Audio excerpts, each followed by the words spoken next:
বিসমিল্লাহির রহমানির রহিম। সুপ্রিয় দেশবাসী, আসসালামু আলাইকুম। আজ জুলাই বিপ্লবের মাস, বিজয়ের মাস, আগস্ট মাস। এই জুলাই বিপ্লবে যারা আহত হয়েছেন তাদের দ্রুত সুস্থতা কামনা করছি। যারা নিহত হয়েছেন তাদের আত্মার মাগফিরাত কামনা করছি। আল্লাহ যেন তাদেরকে জান্নাতের উচ্চ মাকাম দান করেন, আমিন। এই জুলাইয়ে যারা শহীদ হয়েছেন তারা দেশের জন্য শহীদ হয়েছেন, ফ্যাসিস্ট সরকারের পতনের জন্য শহীদ হয়েছেন। তারা আমাদের গর্ব, তাদের জন্য সবাই দোয়া করবেন, আমিও দোয়া করছি। এই জুলাই যদি সংগঠিত না হতো তাহলে বাংলাদেশ এই ফ্যাসিস্ট সরকারের কবল থেকে রক্ষা পেত না। আমাদেরকে এক প্রকারে জিম্মি করেই রাখা হয়েছিল বিগত 17 বছর। মানুষের বাক স্বাধীনতা ছিল না, হামলা মামলা হুমকি। আমি সরকারের বিরুদ্ধে বিগত সময়ে সোচ্চার ছিলাম, অফলাইনে অনলাইনে রাজপথে সরকারের বিরুদ্ধে কথা বলেছি।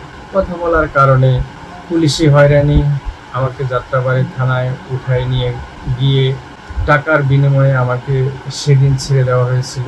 আমি বর্তমানে যারা সরকার পরিচালনা করছেন তাদের কাছে অনুরোধ করব, আপনারা ফ্যাসিস্ট হাসিনার বিচার দ্রুত করুন। সংস্কার যদি করার থাকে দ্রুত সেরে ফেলুন। আমি সন্দ্বীপ নিয়ে কথা বলবো। আমাদের সন্দ্বীপে, প্রাণের সন্দ্বীপ, সন্দ্বীপে যে বিশেষ সমস্যাগুলা, 1 নম্বর সমস্যা হচ্ছে মাদক, সন্ত্রাসী এবং যোগাযোগ ব্যবস্থা, চিকিৎসা। আমি যদি সন্দ্বীপে কখনো দায়িত্ব পাই, আল্লাহ যদি আমাকে দায়িত্ব দেয়, আমি সর্বপ্রথম সন্দ্বীপ থেকে মাদক নির্মূলের চেষ্টা করব।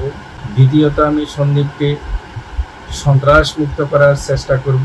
তৃতীয়ত আমি সন্দ্বীপে আধুনিক চিকিৎসা ব্যবস্থা করার চেষ্টা করব।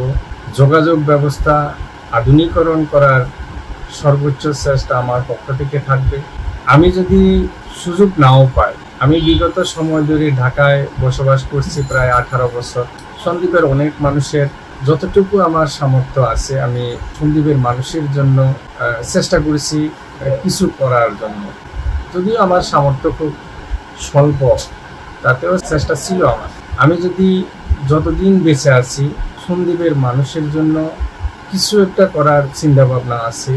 যদি আমি সন্দ্বীপের থেকে এমপি নির্বাচিত হই, আমি তো সন্দ্বীপের মানুষের জন্য করবই।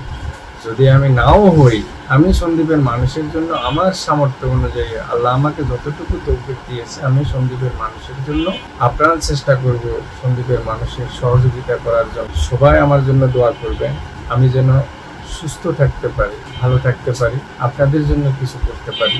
সবাই ভালো থাকবেন। আল্লাহ হাফেজ। আসসালামু আলাইকুম ওয়া রাহমাতুল্লাহি ওয়া বারাকাতুহু।